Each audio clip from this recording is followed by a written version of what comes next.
tidak punya otoritas. Pusatnya ilmu agama ya tetap ulama Nusantara, bukan para kabib-kabib.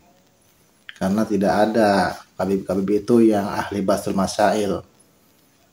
Mereka hanya mengglorifikasi saja Imam Jumbo, Imam Penyek, Imam Unyil, Imam apa, tapi secara keilmuan ulama Nusantara lebih dari mereka. Oleh karena itu mereka hanya mengandalkan nasab saja, mengkeluarkan nasab. Ini berikut adalah penjelasan dari Buya Kiai Haji Said Akil Siroj. Kita simak bersama. Ada sekelompok masyarakat yang tampaknya memobilisasi persepsi hingga kemudian seakan-akan bahwa kalau berbeda dengan mereka maka itu bukan Islam. Yang saya maksud itu adalah apa ya? Orang menyebutnya dari Yaman itu gitu. Kita butuh penjelasan seperti apa itu. Mohon maaf, sebenarnya mereka tidak punya otoritas ilmu pengetahuan. Iya. Silakan kalau ada musyawarah alim ulama, apa ada dari mereka? Nggak ada. Kalau tetap aja kalau sekarang jago-jagonya yang ahli ilmu agama, Gus Baha contohnya, kayak Afifuddin dari Situbondo, itu kalau musyawarah yang diskusi agama, hukumnya cloning gimana, hukumnya Jumat di kantor seperti apa, hukumnya bunga bank apa, hukumnya keluarga berencana, walhasil hukumnya macam-macam. Ya, terukur banget ilmu pengetahuannya. Iya, berdasarkan literatur, berdasarkan kalau nggak pakai Quran hadis ijma qiyas, ijma konsensus ulama atau qiyas analogi. Itu mereka gudangnya. Kalau yang generasi dulu yang tua kayak Ali Maksum Jogja, kayak Maimun, Mbah Mun, kayak Ahmad Siddiq, oh itu luar biasa itu. Lebih tinggi lagi kayak Wahab, kayak Bisi Samsuri, kakeknya Muhaimin itu, kayak Anwar Musaddad Garut. Itu yang megang otorita agama. Referensi literatur ya, referensi ya, rujukan agama. Rujukannya. Tidak ada satupun keturunan Yaman yang mempunyai kemampuan seperti ini. Hanya mereka Habib keturunan Rasulullah di tengah masyarakat ngajak selawatan. Iya. Ada nggak sih dengar nggak Bapak? Dari mereka yang mengeluarkan fatwa tapi yang artinya yang punya manfaat tuh masyarakat banyak. Tapi kenapa masyarakat memberikan ruang kepada mereka? Karena mereka memanipulasi keturunan. Memang ada di Qur'annya. Qul la as'alukum alaihi min ajri illa al-mawaddata fil qurba. Kalau katakan Muhammad, saya tidak meminta imbalan, tapi satu aja saya minta, cintailah keturunanku. Kalau betul-betul keturunan. Nah, kalau palsu dalam atau itu ayat secara umum, secara khususnya yang baik, cintailah keturunanku yang sesuai dengan ya sesuai dengan Islam. Jangan dibawa ke wilayah personal. Jangan general itu adalah hanya kalian saja gitu kan. Dalam pemahaman Pak Kiai yang saya percaya betul, apa yang mereka sampaikan ke publik di kita itu tidak benar. Gimana ya? Dulu mereka itu sebagai apa ya? Sebagai dituakan di tengah masyarakat, diminta doanya, diminta karomat, titik di situ. Tidak sebagai tokoh pemimpin pergerakan, bukan dulunya gitu. Saya masih kecil masih begitulah. Mereka itu ya kita hormati sebagai keturunan Nabi Muhammad, baca doa, berselawat, tapi kepemimpinan tapi kiai ulama, hukum atau apa kebijakan atau urusan tapi kiai itu belakangan nih. Ada perubahan memang. Kok bisa ada mereka punya anggota yang pengikut yang fanatik. Iya. Kita akui mengumpulkan Jumatan di Monas 1 juta lebih itu dahsyat. Kita akui. Ya, kita akui. Tapi apakah seperti itu? Bukan, tidak. Kenapa? Karena tidurnya di masjid, sholatnya di lapangan. Mana Islam?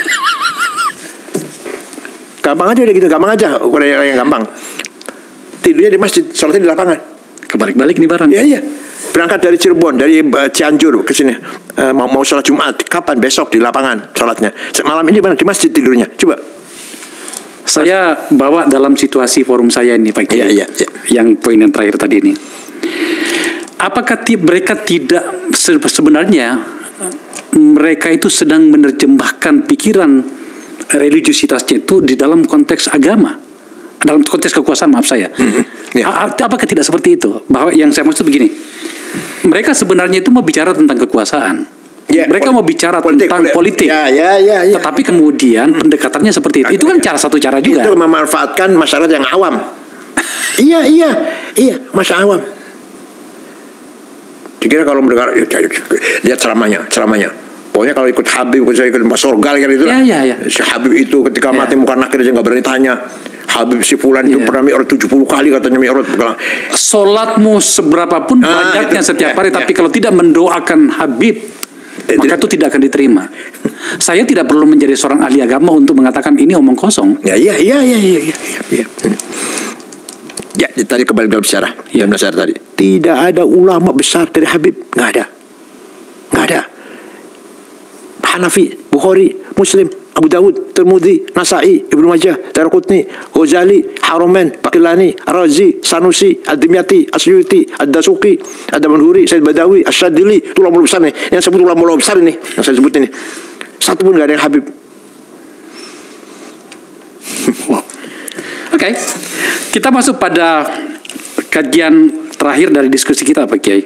Ini menyangkut dengan politik dan kekuasaan. Ya. Sebenarnya Islam itu melihat itu kekuasaan seperti apa, Pak Kiai? Ketika ada, kata Nabi Muhammad cara sederhananya, ketika kamu dalam pepergian 3 orang, maka kamu harus mengangkat salah satu menjadi pemimpin. Salah seorang pemimpin. Ya, artinya kewajiban agama kita membuat pemerintahan, mewujudkan pemerintahan. Bahkan Ibnu Taimiyah berpendapat pemimpin yang zalim lebih baik daripada tidak ada pemimpin. Karena bagaimana masih masalah ammah, masalah umum akan terjaga kalau ada walaupun dia zalim itu. Artinya apa? Sekali lagi, kepemimpinan adalah merupakan perintah agama, membangun kepemimpinan. Maka beberapa ulama punya konsep kepemimpinan. Imam Ghazali punya Risalatul Muluk, Imam Amawardi punya Ahkamus Sultaniyah. Secara garis besar, pemimpin harus pertama berilmu, punya kapasitas, berilmu pengetahuan. Ayyakuna aliman. Yang kedua, ayyakuna adilan. Tunjukkan sikap yang adil, kebijakannya yang pro rakyat lah, yang pro. Yang ketiga, ayakuna zahidan, zuhud, tidak rakus. Malah diberi contoh di situ seperti Umar bin Abdul Aziz contohnya. Dan kemudian salim al-jism, sehat fisiknya. Tidak boleh pemimpin yang tidak sehat pemimpinnya, yang apa fisiknya. Dan kharijan, berani. Harus berani pemimpin itu, nggak boleh orang yang penakut. Ini secara garis besar. Kemudian menjadilah sebuah ilmu fikih siasah, fikih politik. Bagaimana caranya membangun pemerintahan yang baik, kemudian bagaimana menggulingkan atau menurunkan seorang pemimpin yang zalim. Ada semua dalam namanya fikih siasah dalam pelajaran agama Islam. Iya. Demikian tadi penjelasan dari Buya Kiai Haji Said Aqil Siraj. Para kibin-kibin mudah-mudahan cepat sadar bahwa para kabib itu bukanlah orang-orang alim. Mereka hanya bermodalkan nasab untuk mencari nasib. Tidak ada kabib yang ahli batul masail. Tidak ada kabib yang seorang ulama besar itu hanya premingan. Wali, mi'raj itu hanya premingan saja. Jadi kibin-kibin sadarlah, bukan saatnya lagi kita berhusnuzon setelah ada data yang dapat dipertanggungjawabkan. Demikian, wassalamualaikum warahmatullahi wabarakatuh.